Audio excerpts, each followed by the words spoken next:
Welcome, Thrivers, to this week's episode of Women Thriving in Business. I'm so delighted to have with me our guests for today, Ronnette Meyers, who is the founder and CEO of J-Land Solutions. Welcome, Ronnette. Thank you. I'm excited to be here. Thank you so much. Me too. I feel like this conversation has been a long time coming, so I'm excited to get right into it. So, Ronnette, tell us about your business and a bit about how you got started in GovCon. Oh, wonderful. Well, let me start from where I got started. So I've been in business for 13 years now, but I want to say this all was deeply rooted from my grandmother, Marie Carter, in Youngstown, Ohio, way back when I was a little girl. My grandmother had five children and one with Down syndrome. And so she had to figure out a way to take care of all her children while my grandfather worked in the steel mill. So my grandmother had a beauty salon built on the front porch of her home so that she was able to have some revenue, have some customers, and then still take care of her children the way that they needed to be taken care of and be at home with them as well. And so my grandmother taught me how to braid hair. I didn't know if that was the beginning of something, but I learned how to braid hair and I started doing the little girl's hair in the neighborhood. I get 50 cents, a dollar, eventually $5. And I was so excited.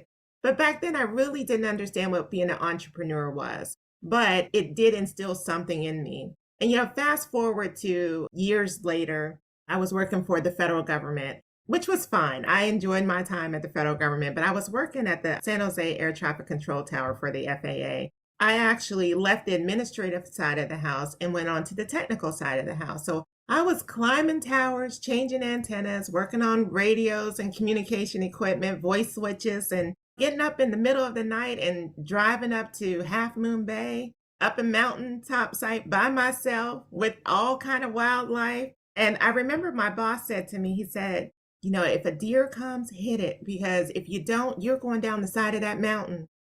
So after a lot of that and the midnight calls when the radio goes out, because we got to keep the air traffic running, my mom called me one day and she said, hey, I'm retired from the military. I'm working for the FAA as a contractor, and I've decided to start a business because she was a minority female and a service disabled veteran, and learned that the government can do direct awards for service disabled veteran, women owned, eventually the 8A program. And so she called and she said, what do you think? I said, by all means, do it.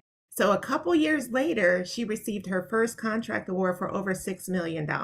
And she says, well, it's time for you to quit your good government job and come help me run this business. I said, you haven't said nothing but a word. It's time.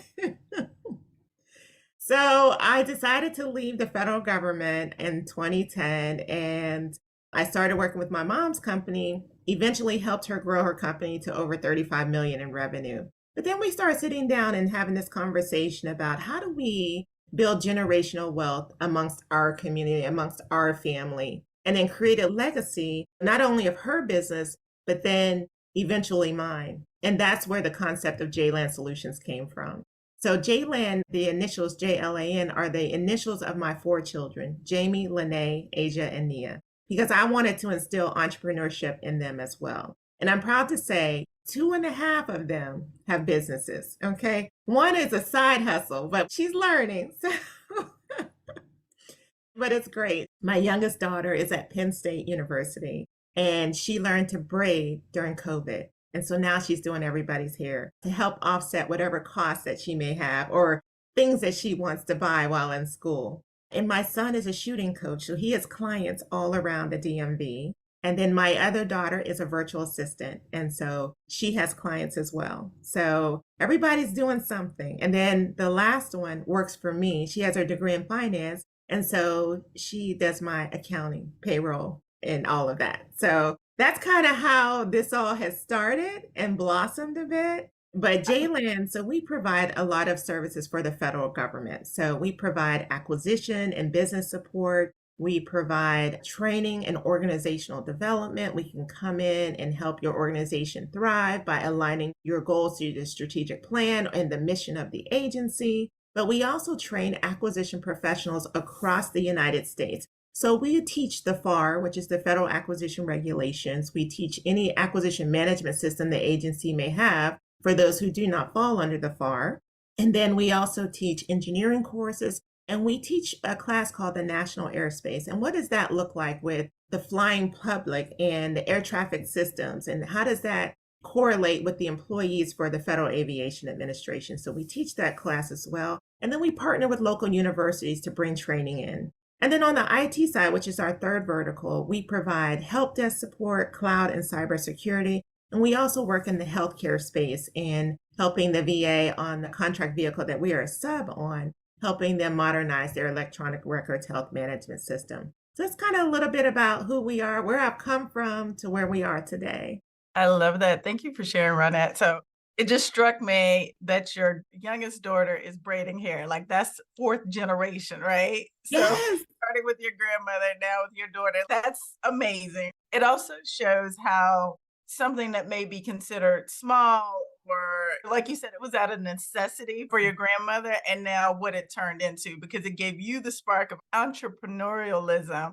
And I'm sure your mother got some nuggets in there on the way. And now it's extending down to your children. So I just want to note that how that generational component started from something small and out of necessity. So I just love that kind of full circle moment. Mhm.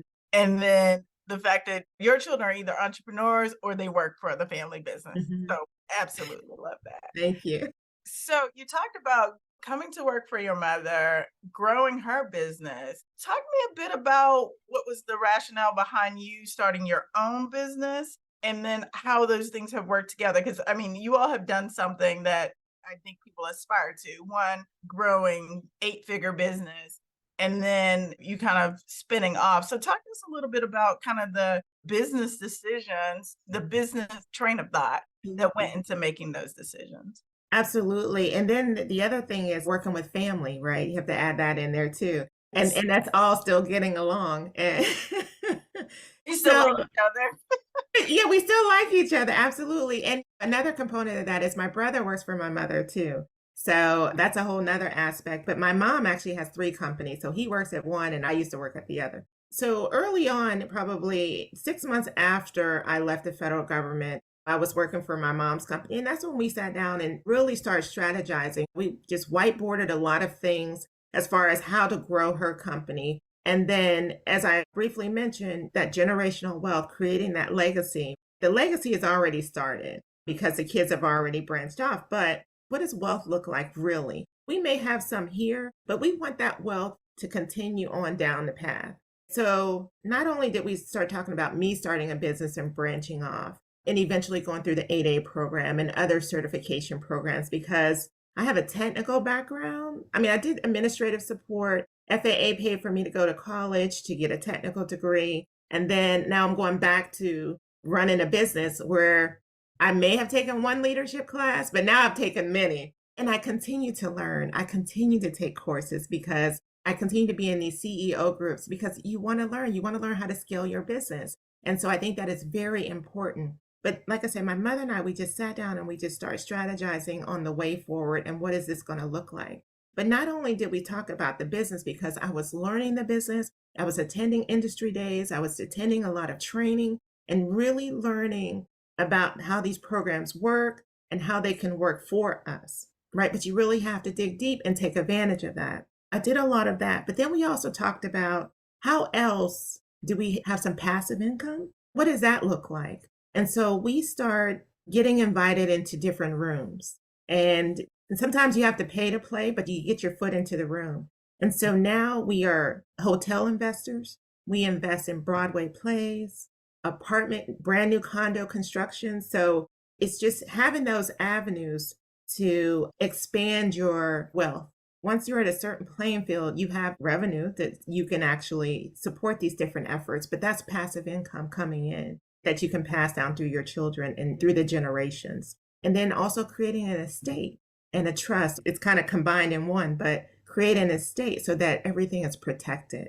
That's a whole nother conversation for another day, but definitely encourage people to do that because it helps when something happens to a loved one. The estate will take over. You have everything in your trust in the name of your trust, and you don't have to go through all the probates and all of that stuff. So that's a whole nother conversation. But those are Again, the that could be a whole conversations. discussion.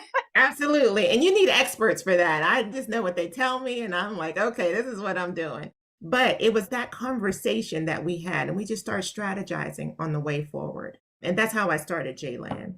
Mhm. Was it a differentiation? Is Jayland doing something different than what your mother's company was doing? Yes. I wanna help paint a picture for folks who, again, haven't gotten here yet. What is it that went into the decision? Is it this is a way to differentiate and I can grow another, I guess, division, another subsidiary, and maybe leverage the previous work? Just talk to us a bit about a Absolutely. little bit of the details of that. So I'll talk about SBA, for instance. So my mom was an 8A. She's a service disabled veteran and a woman-owned business. So through the 8A program, I couldn't be an 8A as well while she was in the program, but because of affiliation, you can't be affiliated with another 8A. So I actually waited until she graduated in order to apply for my 8A. But I also had to have three different revenue streams because you can't have one. You can't have 70% of your revenue going from one client in order to even apply for my 8A. But also, my services were different from hers. So I went into the IT lane. That was one of our strengths, and training is one of our strengths. And so I pride our company on what we're doing in that realm. And so for her company, she's more in aviation, although I was in aviation too, but I'm still supporting the FAA, but in a different aspect. Our NAICS codes had to be different. Our lines of business had to be a little bit different. They may overlap, but they still had to be different. But the other thing is, because of affiliation, I cannot have a joint venture with her. I cannot be in a mentor protege because SBA will look at it as it's an extension of her business and she will want to extend herself in the 8A program. So it's totally separate companies. She's not my parent company, sister company. It's just my mom's company, right? So it's just totally different. So we had to separate. And the other thing that I did when I did the Goldman Sachs 10,000 Small Business Program, which was phenomenal, I also did the SBA Emerging Leaders Program as well. But what I learned from that is I was the single point of failure. The reason why the business was not growing at a steady pace is because I was trying to do everything. Let me back up just a little bit. When I helped my mom start her business, I was the overhead. So I was managing her lines of credit, doing her payroll. I wrote her employee handbook. But that's how I started learning the back office side of the house. And so when I started my business, I was like, well, I already know how to do that. I'll just continue to do that. No, you cannot do that because that's working in the business and not working on the business. Goldman Sachs helped me open my eyes and realize, hey, you're working backwards. You need to figure this out. But I needed to be working on being the face of the company, the business development, the strategist, the person that people see on a regular basis, and then entrusting my team to run the day-to-day operations. So out of that, I had three strategic hires. I hired, as soon as I came back from the program, literally, I hired a chief strategy officer to help me build out my pipeline and really strategize on what agencies that we wanted to support that we knew would buy our services. And then secondly, I needed a COO. I needed somebody to manage the day-to-day operations because I couldn't do it all.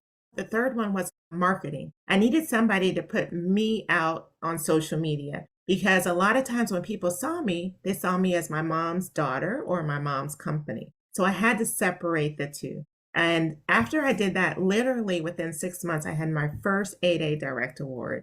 So that was huge. That was huge for us. That's a testimony. So I also did the Goldman Sachs program. And so I think it was, as you say, very enlightening to get to that, really being a CEO. And I think your story of coming from being kind of the back office support in your mother's business and then running your own business, there's a difference, right? And there was a transition from employee to CEO.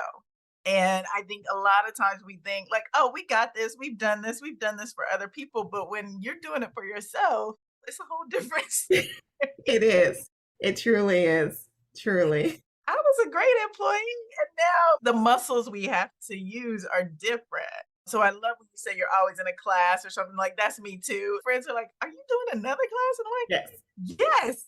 And I tell people sometimes it's the knowledge, sometimes it's just the exercise of like using your brain differently, and then oftentimes it's meeting the other people who are Yes. in the session. And that's what kind of propels your business. I really love that. So as you think back to when you were transitioning out from being in your mother's business to creating your own business, what was your biggest fear? Or were you like, I got this? Or what was some of the things that you were thinking about as you were transitioning out on your own? Payroll. Okay. Payroll was always a fear for me. And then, am I an effective leader? Am I a good leader? Can someone really follow me and my vision and really align themselves with the goals that I had as a company for our growth? Would they just be on board with that and really want to work towards that? That was a big thing for me. And also coming off of my mother's payroll, that was scary. Like, wait a minute, I gotta pay myself? You're not gonna give me a check anymore? That was huge for me. So one thing that I did was once I started my business, I end up being a 1099 or a consultant to different companies because I had to have 3 streams of revenue and before I hired my first employee. And literally not long after I started, I hired my first employee. But what I did was every time my invoice was paid, because I was a 1099 at first, I put that money in the bank. I did not touch that money. And I had a bookkeeper working for me, and she set up my chart of accounts for Mhm. me in QuickBooks. And so eventually I put myself on payroll because I wanted those employee taxes to come out and the employer taxes to come out. And I didn't want to be held accountable for that at the end of the year. Right. And so she set me up. So every quarter, when I got that first $10,000 check, I was like, oh, I got $10,000. What am I do with this money? So she said, don't touch that money. I'm going to give you a paycheck every 2 weeks or twice a month. And the rest is going towards your taxes. And so I start paying my taxes quarterly. And Mhm. so by then, I had enough money to pay my first employee. So I knew I was going to be okay. And my first employee, I remember she wanted $75,000 a year. I was like, oh, that's a lot of money back then. Okay. Back then. So that's a lot. And I remember I had to pay myself more than my employees. So, which was fine. I think I did anyway, but that was fine. It kind of worked out. But that was one of the biggest fears was making sure that I could meet payroll, that I had enough contract income to come in, and I was ready for that first employee. And then if they wanted benefits, because I was so small, benefits wasn't really an option for us because I believe if you have 25 people, then by Department of Labor, you're required to have benefits for your employees. But as I start growing, that was actually a benefit to bring people on board, is to have some sort of benefits for your employees. So by the time I had 5, I actually started working with a broker to provide benefits for my employees because they need incentives. They want incentives to come work for you. I did do that as well. So those were some of the challenges or my moments that I was having back then. And the biggest one I think was payroll, coming off my mom's payroll and paying somebody else and paying myself. That's Right. huge. That sentiment has been echoed by quite a few guests of that whole being responsible for someone. Now you're Mhm. responsible for their income, their livelihood, their families. I Their mean, so by families. extension, people are coming on this journey with you, right? Yes. They are Yes. trusting, you alluded to leadership, being an effective leader. They're trusting that you're gonna be a leader because when they're a small business, they really are coming. Some people want a job, yes, but they really are trusting in your vision, especially when it's a small business. Absolutely. So you wanna take care of the people who are coming to work with you. Absolutely. I want to add one other thing is the payroll and people entrusting you. You have to remember if you have a family, you got to take care of them too, Mm, right? Because you're so busy trying to be that CEO, that great leader, that you can't forget who's in your household that you got to take care of. For me, I have 4 kids and a spouse. And so I was really focused on growth.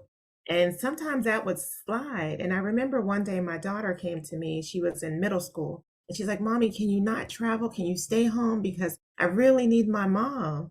And that was another wake up call for me that I really needed somebody else to do that so that I can be the mother that I was put here to be and to support my child and my husband too. I just took advantage or took for granted that he was going to take care of the kids while I was out doing my thing. So you got to remember those folks too. So that's another one to add to it. I think that's great. I say being married to an entrepreneur is it requires a certain amount of patience and Absolutely. grace and all the things and being willing to I'm gonna say take on more than your fair share, right? Because you're supporting your entrepreneurial spouse and building whatever they're building. But thank goodness Yeah. you had a spouse that was like, sure, right? Gee, Absolutely. you bring up a very important point. We have lives, whether it be spouses, children, other folks, family, friends that are dependent on us. So we want to create space. I think a lot of us who are entrepreneurs are a part of it is the freedom. A part of Mhm. it is the freedom, the flexibility. Like you can set your own schedule. You can manage your life in a certain way, but sometimes the business is very demanding. It is. And we Mhm. do have to remember that part about being present in other Present. parts of our Mhm. lives. So, Mhm. yeah, I definitely love that. What has been one of your accomplishments that you're most proud of during your time in business? Absolutely. So there's been quite a few. Being recognized by the Washington Business Journal as a Minority Business Leader of the Year was really a huge accomplishment for me. That showed me that, hey, you know what? I am a trusted business owner, respected in this industry, and that other people actually see me as a leader. I've since won several awards as a business leader, which has been great. But then also having my day ones from my team still with me to today. There's a group of them that are still there. And then also, my family is huge for me because when I started the business, I started it with the hopes that my children would start businesses, and they've done that. It just makes me so proud that my vision is coming to fruition. That's huge for me. And just being accepted into these CEO programs and being invited in, it's just been wonderful. I have so many. Oh my gosh, I could go.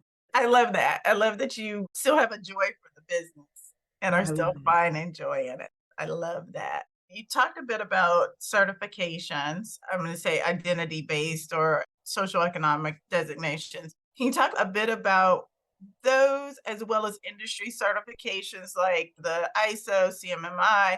Can you talk a bit about how certifications have helped you in your business and your advice around the value of those certifications? Absolutely. Thank you. So, certifications are really key for me and the growth of my business. Like I said early on, I did a lot of research. I attended a lot of industry days to learn how to best maximize my time as a small business and what certifications will help me leverage my business to get more work. So, for instance, I'm a woman owned, and there's SBA's woman owned small business program. I definitely encourage you people to sign up for that certifications because you can receive points or direct awards as a woman owned small business, as an 8A, which is a small disadvantaged business. That's a 9-year program.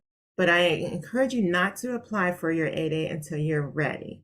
You have to be ready. You have to have your infrastructure set up because when the work comes, it's going to come quickly, and you have to ensure that you have the people and the revenue to support the growth. So for me, after in 2017, I believe is when I submitted my package, I was awarded my 8A. I want to say it was in 2018. Literally 6 months later, I had my first 8A contract for $4 million, and I had to be ready to execute. But because I waited, I was already ready. I already had the revenue to support the growth. I had the infrastructure, meaning my accounting, my HR, my contracts management, my program management, or PMO, as I call it, my program management organization. I had all of that set up and ready to go because I was subcontracting prior to that with different companies. So I had multiple employees in different locations. So the 8A certification came right on time because I was ready. And then also, I'm a Hub Zone. So, Hub Zone is another certification that is really coming into play right now for the historically underutilized business zones. And they're leveraging that more so because before the Hub Zone was only for construction companies. Now, because the agencies are not meeting their goals, they're increasing opportunities and pulling them under the Hub Zone program. So I encourage people to look up the SBA scorecard. And if you're in the government contracting realm or world, you can see every agency who are meeting their small business goals and who are not. And that might be a way to target agencies that you want to go after or work with because your past performance aligns with whatever it is that they're selling. And so Mhm. that might be a way to say, oh, you know what? I'm an 8A or I'm a hub zone and X, Y, and Z agency is not meeting their goal. Let me start having conversations with the small business office and maybe they can help direct me into that agency and meeting other program offices and starting that dialogue about what services we bring to the table and where we brought them before. But all that to say is there are social economic set asides out there for people to bid on. And once you have all these different social economic status through the 8A program, the government agencies can give you direct awards. I mean, of course, you're still going to have to write a proposal, submit your pricing, and submit all that to them. But it's about the relationships and starting those conversations early, getting to know your customers because government likes to do business with people they know and trust. Start cultivating those relationships. And partnerships are key. Developing good partners who actually care about you and the services you bring. And then lastly is your social economic status, okay? You will find there are some large businesses who will just use your services because you have a social economic designation because they get credit for it. They have to have so many small businesses on their team. But make sure when you're building that relationship that it's a true relationship and they're not just using you for that. That's really important. And then as far as like the industry standards, the ISO 9000, the CMMI, those are quality policies that you should have. Depending on your line of work, there are different type of quality certifications that are industry standard. So we are ISO 9001 2015 certified. So we have a quality manual and we use that to mitigate all risk that could potentially happen to our company. And so we have our policy developed. We go through it every year or biannually. We have reviews on it to make sure that we are mitigating risk in every aspect of the business. And it also keeps us accountable for our SharePoint site and make sure it's organized correctly and people can find what they need when they need it. But then there's the CMMI, that's more so on the cyber maturity model. We're working in the cyberspace now, so we plan to be CMMI certified by December of 23. So we're working on that right now. And now the government industry standards, the CMMC is coming up. So that's another one that we're eventually going to have to work on. But I encourage people to see what industry that you are working in and see what industry certifications are required by the RFP or request for proposal or whatever agency that you're particularly working with. But certifications are very important, especially as you're starting off. So, one of the questions that folks often have, and you kind of mentioned this, you talked about being a subcontractor before you went after, particularly your 8A certification. Can you talk a bit about how large you were able to grow your business as a subcontractor? What goes into the decision between whether you're going to subcontract or be the prime? Because I think a lot of folks have the idea that I have to go out here and start priming contracts in the beginning. So talk to us a bit about how you were able to grow your business as a subcontractor and when you were able to kind of move over to the other side. Absolutely. So, like I said, when I started, I subcontracted myself out first. And then eventually I was a sub to other companies where I was able to hire people to work on these different contracts. But what that did for me was allow me to build past performance so that I could go after a prime opportunity. So, generally, if you want to bid as a prime, you have to have some sort of past performance to show that you can do the work, that you have the resources. And resources mean people and money to support the effort because if somebody's going to give you a 5-year contract, they want to know that your business is sustainable to ensure that that work gets completed on time, it's quality work or exceptional work. So the value of partnerships is really important in cultivating. I talk about cultivating relationships because that's how I started with relationships. And at these industry days, that's where you meet so many different people who are already in the business who may have more experience and you kind of want to learn from them and then partner with them on different opportunities. And so that was very important for me. And so by the time I got my first 8A direct award, I was already ready for that award. But let me tell you a little bit about the work that goes behind that. Putting a proposal together is a challenge. And you know your own strengths and you know your own weaknesses. So, number one, I'm not the best writer. I seek help where I need help. I can give you a structure. This is what we did. Now make it look how the government wants it to look, right? So, Right. I hired a proposal writer to help me put this proposal together because you have to create the outline. It has to be aligned with what the government's looking for. That section L and section M, it talks about the requirements. This is what I want. I want a 12 pitch or font, Times New Roman. All of that has to align, and you have to ensure that you don't disqualify yourself from being a qualified candidate for this opportunity. But then once you get your proposal done, you have to go through multiple reviews. And if you have teaming partners, you got to have your teaming agreements and non-disclosure agreements. And then there's the whole pricing piece. You want a price to win, but what is that price to win? For me, I needed someone who understood pricing and knew how to go out and see what is the industry standard practice or salary for a person to do this job. And then what is Glassdoor saying or salary.com saying for the DMV or for Oklahoma or California, wherever we were going to hire somebody. But I need somebody who knows how to do that research and then also find out if there was an incumbent, someone who had the contract previously, what were they paying or what were they paid for that contract, and kind of deduce some of those numbers to ensure that we came in at an even playing field or a little bit lower, depending on what the opportunity was. And so there's a lot of strategy around pricing and pricing to win. And so once you put all that stuff together, submit it, and there's multiple other companies submitting as well, and you hope that yours will stand out above the rest, but that's where that relationship comes in. They know who you are. They see your proposal. Oh, I've been meeting with J-Land Solutions for a few months now, or a couple years, and they've submitted their proposal. Well, that may elevate you to the top of the list. So that's where relationships are so key in this business. So I hope I answered your question. Yes, you're giving us some insight into what it takes to really engage in government contracting and some of the responsibilities that are basically on the prime contractor, right? That whole proposal and pricing and all that goes into the proposal. And that is really on the prime. And I think being a subcontractor is a way to learn the business Mm-hmm. and Mm-hmm. learn all the pieces and parts and not be the person on the hook for it Yeah. from the very beginning.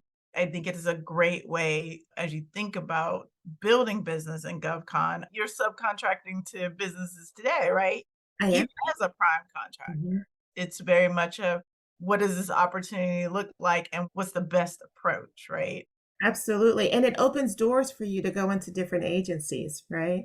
So that's why I'm in multiple agencies now because of subcontracting. Somebody had a need and for whatever services we offered and brought us into that agency. And for me, what I want to do is I want to reciprocate that. I want to be their trusted partner and they be my trusted partner. So when I'm going after a new agency, I want them as my partner because I don't believe of give, give, give. It's a give and take. And that's a true partnership. One other thing that I would add is if you're going to be a sub, read your contract, read the subcontract agreement that they give you. And if you have legal counsel, maybe have them read it too. But when I first started, I didn't necessarily have legal counsel. So it was a trust basis. And it worked out, thank goodness. But as I grew, and I do have legal counsel, it's been with me from the very beginning. There's one contract that there's some clauses in there that I don't agree with. And Mm. it's okay to kick it back and say, you know what, this is against our principles, our ethics. I don't agree with these clauses. Will you change them? You can always ask. Whether they do it or not is up to them, but you should always ask. So I've had some lessons learned from one in particular. So I know who I will and will not do business with in the future. What are some of the lessons learned, whether it be about that specific incident or just other lessons that you've learned during your So, time in yeah, business? absolutely. So there's a couple. So one, they wanted us to do a joint venture. So if you do a joint venture, I'm on the hook for that because I'm the prime, right? So I got to pay to get the business started, blah, blah, blah. Write up all the policies and procedures for the joint venture, do the SAM registration, all of that. So what I said to my partner was, okay, if I do this, then I need you to pay half of it because we're going in this together. But I'm still the 51% owner, right? But I need Right. you to pay 49% of this cost. And when I said that to them, they were like, oh, well, I have to take it up to my CEO, right? This is a large business. And so the CEO said, no, we're not doing that. So mind you, we had already started working on the proposal. We had already started doing our pricing. We were ready to submit, but we needed the joint venture in order for this to all come to fruition. because we had been working for months on this. They never got approval. Oh, Yeah. I got writers, I got pricing people, everybody, we're all working. And so that was one incident. Another one was within our agreements, our subcontract agreement, it says, I can hire your people after 6 months. Okay, well, I don't agree with that, right? right. You can't have my people. You're already a large business. Why do you need my people? Right. So basically, I'm a Right? staffing agency for you right now. Exactly, exactly. And then when I pushed back on that, they said, well, okay, then I'll pay you a certain percentage for your people. That was a mess. At any rate, they ended up hiring my person on a Friday and didn't tell me. So, yeah, some lessons learned, right? Pay attention to your subcontract agreement. It Yeah. wasn't until it was time to do timekeeping. I was like, hey, you haven't put in your time. Oh, I work for this company now. I don't work for you anymore. That was messed up on both parts. First of all, you should have told me. Secondly, the prime should have told me. Oh my goodness. Yeah, so yeah. Lessons learned. Lesson learned. What does goodness look like when looking for a partner, operating together? What are some of the signs and signals or kind of the real results of having worked with a good partner, either as a sub or as a prime? Absolutely. There's been numerous great ones where we built a relationship, where we talk to each other on a regular basis. We have monthly cadence where we talk about different opportunities that are coming up that we want to go after together. We introduce, for some reason, I can't do the work. I'm going to connect you with somebody who can, because that's how much I trust you as a person, as a business, that I'm going to introduce you to one of my other friends and you all work together. That to me is really key. But then it's the socialization outside of business, because you really got to know people. You really have to understand their values. And so every so often, I'll go to dinner with some of my partners just to build that relationship and know who they are, know their families. So those are people that I want to continue to do business with because we have the same vision going forward. So to me, that is key. But what that has netted me was opportunities to do business with other companies because they've made an introduction or I have, but also it's gotten me into multiple government agencies. I've had dinners or meetings with government officials where sometimes you can't even get into that door without somebody introducing you. Right. And so that has been a plus. And then we've grown from there. It's really relationship based. And I love connecting people and I do it for free. There are people who charge you for that, you know? I'm like, no, there's enough out here for all of us. And I want to make sure good people are connected. Right. And so one lesson that I did learn from that is through a friend of mine. There was an opportunity that I couldn't do because it required a top secret facility clearance. And I knew somebody who did, and I knew somebody who had the past performance, plus she had the past performance. So I connected to two companies. I said, you guys work together. I love both of you. You both are good people. And she says, well, our standard practice is because you brought the opportunity to us and you connected us. And if we win this bid, because they've already submitted, then I'm bringing you in on option year 2. You're going to have a FTE on this contract. I said, but I don't want anything. I don't need anything. I just want good people working together. She said, no, that's our standard practice. Mm, That's good business. That's right. good business right there. I So, love that. I love that. yeah, those are the people you really want to work with. Exactly. And then you're gonna do it again. You So pay it forward. I agree that the pie just gets bigger. There's enough opportunity for all of us. So why not come in and work together? Like, Absolutely. let's make this happen. So as you think about where you are with Jayland right now, what do you see kind of, I'm gonna say 5 years out? What is kind of your vision? And on the other side of that, what are some of the challenges that you're thinking about as you work to achieve that vision? Right. Absolutely. So I love what I do. I love being in business. I love building relationships. So for me, we have been growing organically. My goal is to actually do an acquisition. I want to grow my company. I'm looking for three things. One is being in a space that we're not in, certifications that we do not have, and obtaining my top secret facility clearance. Those are my three goals. And so, in order to get there, we've been doing it through partnership and it's been fine. I'm just ready for that next jump. I'm ready for that next step. And so, an acquisition is my next major goal. But some of the challenges is finding that right company, ensuring that what they say is true. Do you have this amount in revenue? Do you have the backlog to support it? Are you tax free? You make sure you're not in any tax debt. We have to do our due diligence on that. So I'm actually in the process of doing that right now, doing the due diligence, but really getting to know the owner and what their values are, ensuring that they align with mine, but then also eventually knowing the employees and ensuring that they want to stay with me as we grow. But a big challenge is they have the facility clearance. I do not, right? So I got to make sure that we align correctly so that JLand has eventually will have a facility clearance. And that will open up so many more doors for us into the DoD space, State Department, or those three-letter agencies that we want to get into. Those are some of our growth goals, is to get into those agencies. And then how am I going to pay for it? Mhm, That's a big one. Access to capital. That's huge. mhm. So, of course, we have the SBA loan. DC has a program as well where they'll guarantee up to a certain amount. But then there's going to be that extra.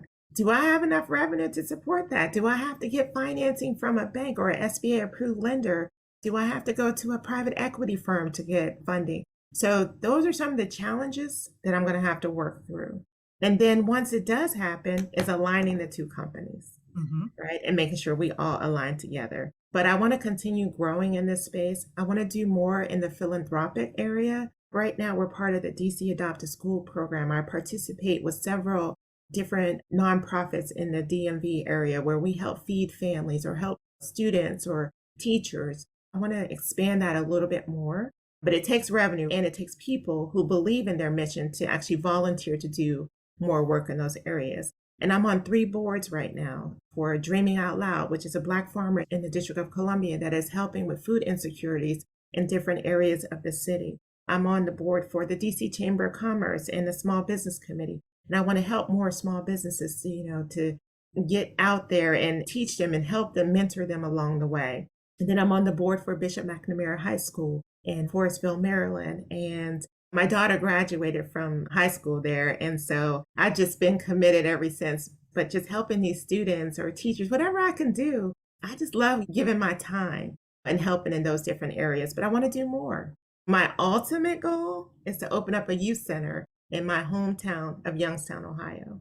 Oh, wow. Because whatever I can do to help get the students to see that there's something else out there outside of Youngstown, there's a whole nother world out there. I want to be able to do that. But that's my long-term goals. I love it. I love you have a vision, and I have no doubt that you are working on it, and this is gonna come to fruition. So I just wanna hear more about this. I'm excited to hear what comes next. If people wanna reach out to you, wanna learn more about you or JLand Solutions, how can they find you? Absolutely. At JLand Solutions, I'm on every social media platform, whether it's X, formerly Twitter, LinkedIn, Instagram, Facebook, at JLand Solutions. Feel free to reach out to me. And our website is www.jlandsolutions.com. Well, great. Well, Ronnette, before you get out of here, I have 2 questions I ask all my guests. So the first one is, what are 1 or 2 songs that are on your power playlist and why? Oh, goodness. Yes. Oh, what's the name of that song? I listen to it all the time by Leandra Johnson. It's a powerful song. Anyway, it's gospel music. Let's just say that because it just really encourages me to want to do more, to do better, and just really trust in God because I wouldn't be here without Him. And He directs my path every single day. And I just give Him all the glory because I wouldn't be here without the blessings. And last question, what is 1 book that you would say has helped you thrive in business? Absolutely. And you know what? I keep it right here by me. It's Game Changers for Government Contractors. And Hmm, it's by Joshua Frank and Lejeune and Frank. So Joshua Frank, he does a podcast and more in the government space. He's on LinkedIn, but it's an excellent book. I actually have it right here, but it just talks about everything that I talked about, but it puts it in plain language and it just helps you navigate this space more effectively. It's been a really good book for me. well, thank you for sharing that. That's a new one to add to my list and very appropriate for the season that we're in. So that's Game Changers for Government Contracts. So I love that. We will add that information to the show notes as well. Well, Ronette, thank you so much for your time. It has been delightful talking with you. I look forward to celebrating your acquisition as well as your philanthropic efforts. So I am just excited to see what happens next for you. Thank you. Thank you so much for this opportunity. I really appreciate it. I love what you're doing. Thank you so much for encouraging so many women in business. I really appreciate what you do. Thank you. I appreciate it. All And good right. luck to everyone. Thank you. Take care, Ronnette. All right. Thank you. Bye bye.